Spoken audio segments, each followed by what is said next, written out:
네, 선거의 달인이신 대한민국 최고의 전략가십니다. 이영작 박사님 모셨습니다. 어서 오십시오. 자, 이번 총선에 여러 가지 이제 그 관전 포인트라고 그럴까요? 있지 않습니까? 네. 박사님은 어떤 거를 보고 계십니까? 이게 지금 국민의힘의 이제 비상대책위원장이 한동훈 위원장이 됐잖아요. 네. 뭐 그러고 나서 이제 많은 변화가 보이고 있어요. 네. 그렇지만 여전히 30대, 40대, 50대, 특히 40대, 50대는 민주당 지지가 그렇죠. 많다고요. 네. 좌파 지지가 많아요. 네.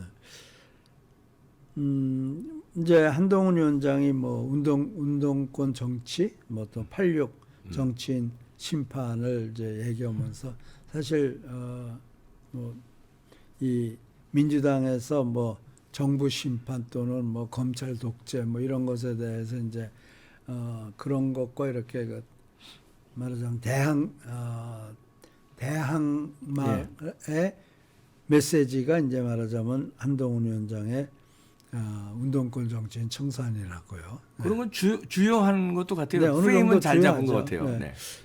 근데 이 메시지, 이런 메시지들이 사실 민심을 크게 움직이지 못하고 있어요. 네, 그러니까 뭐 언론에서도 그러지만 한동훈 위원장의 개인의 지지도는 올라가고 있지만 당의 지지도는 뭐 약간 좀 변화가 있긴 하지만 또 여론조사에 따라서 그렇죠. 크게 변화한 것 같지 크게 않습니다. 뭐 변화가 없는 건 아닌데 예. 민주당이 저렇게 엉망으로 공천을 해도 크게 변화가 없는데 그는 이런 말하자면은 이게 뭐 86 정치인 심판 또 뭐 이 정부 심판 이런 건 레토릭이라고요. 그렇죠. 네. 어떤 뭐 내용이 있는 게 아니라고. 그러네요. 그러니까 레토릭은 결국 지지층을 고착화시키고 중간 계층은 정치 혐오를 하게 되는 거죠. 네. 쥐들끼리 뭐 말싸움만 하고 있잖아. 이렇게 되는 거 아니에요. 그렇죠. 결국 그게 말싸움이란 말이에요. 네. 그러니까 중간층에서 봤을 때 나는 우파니까 우파로서 봤을 때 안동훈이 잘한다 그러죠. 그리고 좌파에서 볼 때는 저 이재명이 잘한다 그러겠죠. 그렇죠. 그러니까 중간에 있는 사람 이건 뭐 쥐들끼리 말싸움만 하고 있는 거 아니에요. 그게 레토릭이란 말이에요. 네, 말싸움만 하고 있는 거예요. 그래서 뭐 물론 이제 지금 한동훈 뭐 사실 내가 여기 와서 지난 8월에 강서구 반드시 출마시켜야 된다. 지건 이건 관계없다. 그래 우리가 배우는 게 있다. 그때 이겼더라면은 한동훈 위원장이 등장하기 어려웠겠죠. 역설적으로 그렇게 볼 수 있는 거죠. 네. 그래서 아무튼 한동훈 위원장이 와서 뭐 국민의힘 지지율이 민주당보다 이제 높아지고 있고 또 뭐 여론조사에 따라서는 뭐 국민의힘이 이긴다라는 그런 조사도 있고 그래서 가능성이 보이기는 해요. 네. 그렇지만 역시 30대, 40대, 50대는 여전히 민주당 쪽으로 기울어져 있어요. 특히 40대, 50대 더 그렇다고요. 그래서 이제 이걸 어떻게 타결하느냐 하는데 지난 12월 말부터 한 1월 초 사이 한 2주간에 걸쳐 가지고 대규모 그 연구용 조사란 게 있어요. 그래서 이게 연구용 조사니까 뭐 수치라든지 이런 건 내가 여기서 밝힐 수는 없고 거기서 이제 나온 그 내용을 이제 간단하게 말씀을 드리면은 윤석열 대통령이나 이재명에게 국민들이 호감을 갖고 있지 않아요. 양쪽 다. 네. 윤 대통령이나 이재명이나 호감도가 높지가 않아요. 이건 물론 이거 12월 말 1월 초 거의 한 달 반 전에 한 조사니까 조금 뭐 지금 변화가 있겠지만 큰 변화는 없을 거예요. 그 전반적으로는 윤 대통령이 그래도 이재명보다는 약간 높아요. 네. 근데 뭐 다른 여론 조사들도 그렇게 나오잖아요. 윤 대통령이 이재명보다 높고, 그러니까 한동훈이 제일 높고, 그 다음에 좀 떨어져서 윤 대통령이 있고, 또 바로 근처에 이재명이 있고. 호감도 조사에서. 그러니까 전반적인 그래요. 그렇죠. 아무튼 호감도가 높은 편은 아니에요.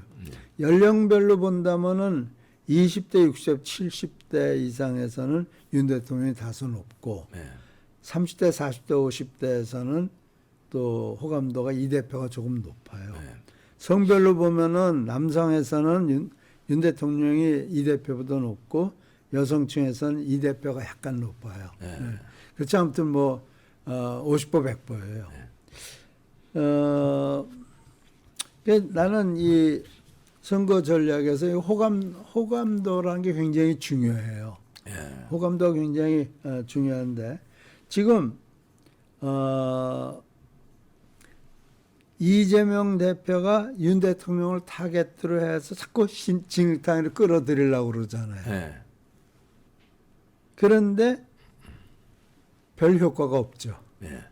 그러니까 전선이 고착돼 있는 거예요. 그게 효과가 있으면은 국민의힘 지지도가 떨어져야 되는데 그렇지 않잖아요. 예. 오히려 어떻게 보면은 이 민주당 지지도가 떨어지고 있단 말이에요. 그래서 이 이재명이 윤 대통령을 타겟으로 하는 거는 전략적으로는 효과가 없는 전략이다. 네. 그렇게 생각해요. 만약에 두 분, 한동훈이가 없는 상황이라면 전선은 그대로 고착돼 있을 거예요. 전선의 큰 변화를 못 보이는 이유는 두 분이 다 비호감도가 높기 때문에 그런 거예요. 그래서 이재명이가 이제 윤 대통령을 아주 뭐 지속적으로 공략하는 건 난 별 효과 없다고 생각해요. 근데 한동훈은 이제 이재명을 지속적으로 공격하고 있는데 한동훈의 호감도가 40대, 50대 제외하고는 이재명 대표보다 전반적으로 높아요. 예. 그러니까 지금 여론조사도 그렇게 나오죠. 일반적으로. 이제 한동훈이가 호감도가 높게 나오니까 호감도가 높으면 무슨 효과가 있냐면 내가 좋아하는 사람의 말이니까 내가 귀를 기울여요. 아, 그렇겠네요. 네. 단순해요. 단순하죠. 예. 내 꼴보기 싫은 사람이 말하면 안 들어. 채널 안 듣거든. 돌려버립니다. 채널 돌려버리잖아요. 텔레비에서도. 네. 그런데 한동훈이가 호감도가 높기 때문에 한동훈에게 귀를 기울이는 유권자들이 이재명에게 귀를 기울이는 유권자들보다 더 많아요. 그게 상식 아니에요. 예. 우리 인간 마음이라는 게 그런 거 아니에요. 근데 이제 최근에 이제 여론조사가 이제 그런 흐름을 보이고 있고 또 여성층, 남성층이 한동훈에 대한 호감도가 전부 다 또 남녀 구분 없어요. 물론 이제 남성층에서 더 높긴 하지만요. 훨씬 더 높아요. 여성층에서보다.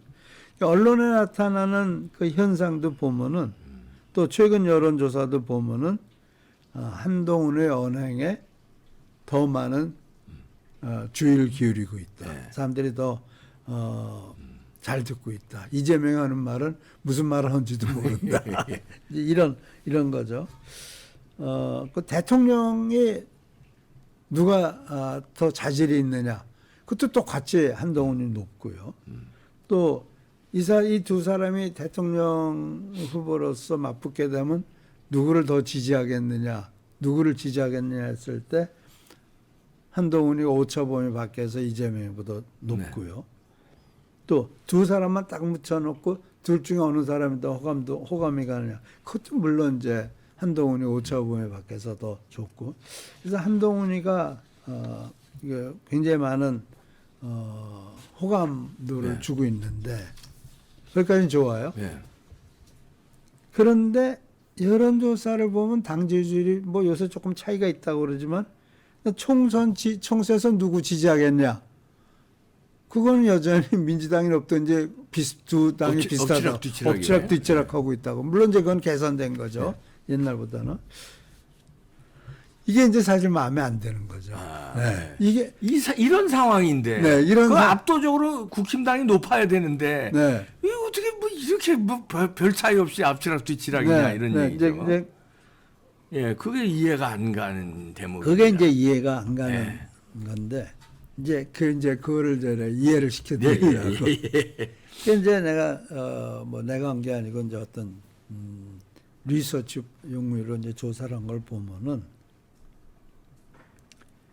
경제는 누가 더 잘할 것이냐 이렇게 얘기를 했을 때 전체적으로 봤을 때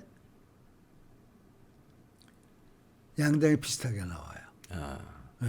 뭐 둘이 그냥 도끼 게 뭐 예. 어느 당이 잘하겠느냐 국민의힘 뭐 민주당 이렇게 비슷하게 나와요. 이제 보면은 30대, 40대, 50대에서는 역시 이제 민주당이 더 잘할 거라고 나오고 그 다음에 이제 나머지에서는 20대, 60대, 70대 넘어간 이제 그하고 또 여성들은 민주당이 더 잘할 거라고 그러고 남성들은 국민의힘이 더 잘할 거라고. 그 기존의 패턴에서 비슷해요. 네, 네. 패턴이. 예. 근데 이제 문제는 어디 있냐면 민생은 누가 더 잘할 것이냐 이렇게 물어보면은 예. 민주당이 오차범위 밖에서 국민의당보다 높아요. 민생을. 네, 민생에 대해. 아, 그게 뭐 말이 안 되는. 그럼 말이 안 되죠. 예. 근데 그게 20대, 30대, 40대, 50대 전부 다 민주당이 더 잘할 거라고 60대도 뭐 같이 나오고 네. 70대 이상이 돼야 국민의힘이 조금 높아요. 그러니까 민생에 대해서 그게 이상하죠. 이상하네요. 이제 그걸 원인을 생각해야죠. 네. 여성 남성 다 말할 것도 없이 민주당이 더 잘한다고 나와요. 그러니까 민주당이 민생을 더 잘할 거라는 거. 그 왜 그렇게 생각할까요? 그래서 이제 내가 이제 생각을 해봤어요. 이게 왜 그런가 생각을 해봤는데 결국 이재명은 이 기본소득 정책이라는 정책을 빵 때렸잖아요. 말도 안 되는 거예요. 말도 안 되는 거지만. 말도 안 되지만 하지만 그게 잘못된 것이라는 걸 많은 사람들이 알고 있어요. 그렇지만 주머니를 두둑하게 해준다라는 그런 약속 때문에 거기에 쏠리고 있는 것 같아요. 예. 근데 반면에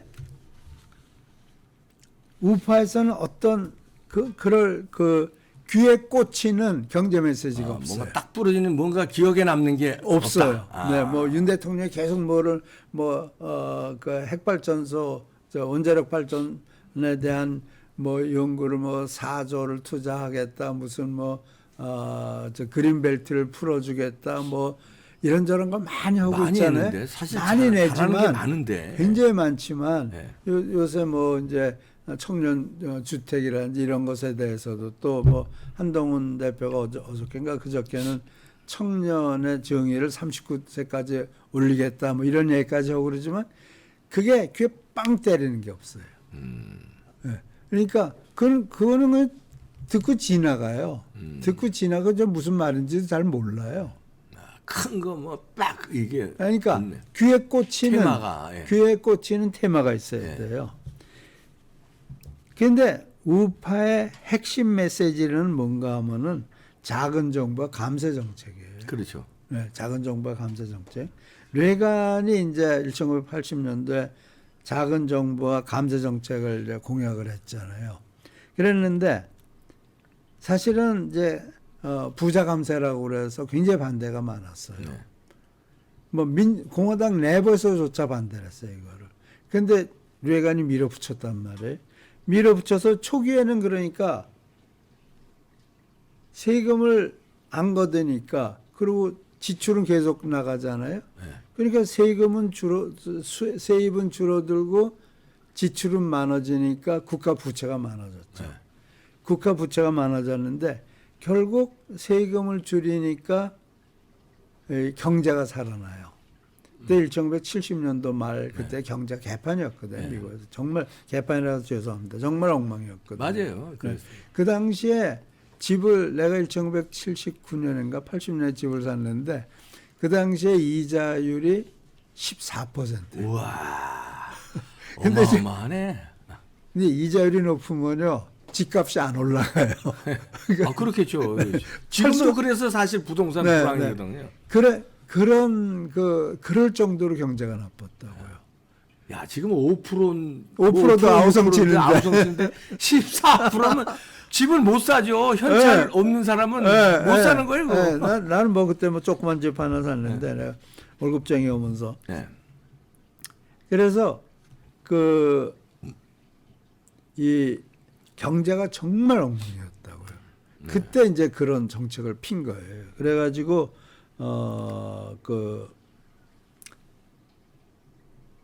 세금이 늘어나니까 세금은 줄어들고 그러니까 이제 국채가 쌓이는데 결국은 경제가 활성화되니까 레간 정부 끝나고 나서 얼마 후에 모든 국채가 다 사라져 버렸어요. 그러니까 이 국채를 경제 정책을 잘 펴면은 경제가 잘 제대로 살아나면은 이 경제가 금방 살아났죠. 경제가 금방 국채도 없어지고 경제가 살아나더라고요. 레이거노미스가 완전 성공했죠. 네, 성공했죠. 예. 네.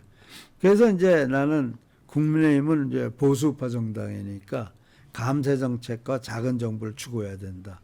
그런데요, 이게 30대, 40대, 50대, 특히 40대, 50대는 경제 활동의 주역이라고요. 그렇죠. 예. 네, 경제 활동의 주역인데 기본소득 정책이란 건 뭐냐? 이 사람들 주머니를 털어서 돈을 나눠주겠다는 거 아니에요. 그렇죠.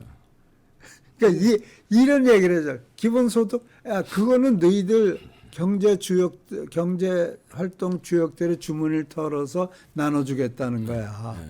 그건 너희 찬성해? 그건 너 지지해? 아니잖아요. 근데 네. 이제 그렇게 설명을 안 하니까 그렇게 다 준다니까. 네, 다 준대. 근데 결국 우리나라 경제 주역이 30대, 40대, 50대, 특히 40대, 50대란 네. 말이에요. 이 사람들은 세금 문제에 굉장히 민감합니다. 그렇죠. 네. 세금 문제에 굉장히 민감하죠. 굉장히 민감해요. 그래서 무슨 얘기다 하면 좌파는 세금을 걷어서 현금 배급하겠다는 거다. 근데 이 40대, 50대가 그걸 왜 좋아하느냐? 그런 정당을 왜 좋아하느냐? 정부는 커지고 세금은 늘어나고 그거를 경제 주역들이 좋아할 수가 없는 거예요. 네. 지금 경제 주역들이 민주당을 지지하고 있는 거란 말이에요. 그래서 이 사람들을 우파로 끌어들인 이슈는 주머니를 감세 정책으로 채워주는 거예요. 이 사람들이 중산층이거든. 그거 굉장히 그럼 효과적입니다. 네. 뭐 그리고- 피부에 와닿는 거예요, 네. 그거는. 피부에 와닿죠. 내 주머니에. 그럼요. 지금 우리나라 보세요. 우리나라 국민의 한 45% 소득세 안 내요. 네. 안 내요. 네. 봉급 생활자 중에서 45%가 그 정도가 한 푼도 안 내요. 네. 그리고 나머지 그게 다 그거라고 내요, 나머지는. 네. 그러니까 40대, 50대가 다 내는 거예요. 네. 근데 그 사람들한테 이런 얘기를 해줘야죠. 그러니까. 이런 얘기를 해줘야죠. 그래서 그리고 문재인 정권 당시에 일자리 만든다고 해서 공무원 무지하게 늘렸잖아요. 근데 이 유권자들이 재정 안정을 위해서 정부 규모를 줄이는 거 이걸 지지하고 있어요. 압도적으로 지지하고 있어요. 그리고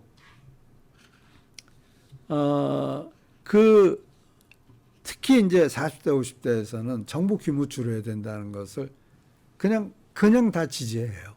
그러니까 그 세금 줄이면 정부는 줄어들어요. 그렇죠. 이제 내가 파켓북 돈 지갑에 대한 이제 조사를 해봤는데 이렇게 했어요. 소득세가 높습니다. 소득세를 낮춰 중산층의 세금을 덜고 중산층의 주머니를 채워야 합니다. 공감 비공감 압도적으로 공감해요. 40대 50대에서도 압도적으로 공감해요. 그렇죠. 30대 40대 50대 마찬가지예요. 그다음에 물가 안정. 그런데요.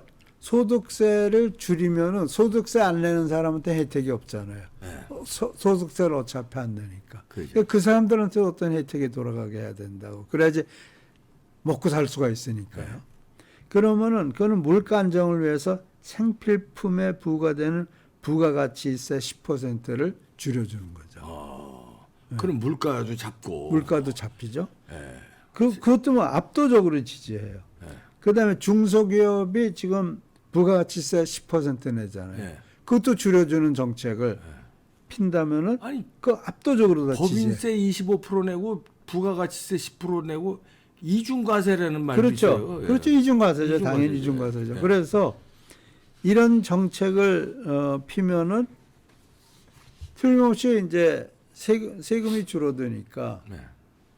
세금이 줄어드니까 당분간은 국채가 쌓이겠죠. 네. 그러나 이런 중소기업이 활성화되고 물가가 안정되고 그 다음에 이 중산층에 들어간 돈은 거의 항상 투자 형태로 다 투자가 되거든요. 네. 계속 경제가 활성화된다는 게 그 레가노믹스거든요. 그렇죠. 그게 성공한 거란 네. 말이에요.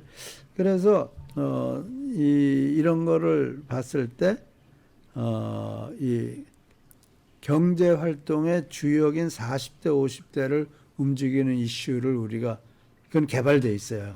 그래서 간접세를 줄여서 소득이 없거나 소득이 낮은 유권자들을 돕고 또 소득세 내는 유권자들에게 세금을 줄여서 실질 소득을 높여주고 이게 레가노믹스예요. 그리고 부가가치세를 줄여줘 가지고 중소기업이 경제 활성화에 기여할 수 있도록 하고 그래서 이런 좌파는 돈 나눠주는 정책 아니에요. 좌파 이런 정책을 내밀 수가 없죠. 그 사람들은 이게 정책이 아니니까 정부는 커져야 되는 거고 세금은 더 많이 걷어야 되는 건데 그래서 우파 고유의 정책이에요. 좌파는 따로 흉내를 낼 수 없는 정책이에요. 그래서 사실 40대, 50대가 이제 말하자면 86세대 영향을 받아가지고 우파에 대해서 막연한 적대감을 가지고 있단 말이에요. 내가 내 후배들 또는 내 제자 수준에 있는 사람들도 정치에 오면 깜짝 놀랄 정도로 우파에 대해서 반감을 가지고 있어요. 이유가 없어요. 그냥 반감이에요. 이유 없는 반감을 가지고 있는데 또 중소기업인들은 상당히 빽딱해요. 항상 생각이.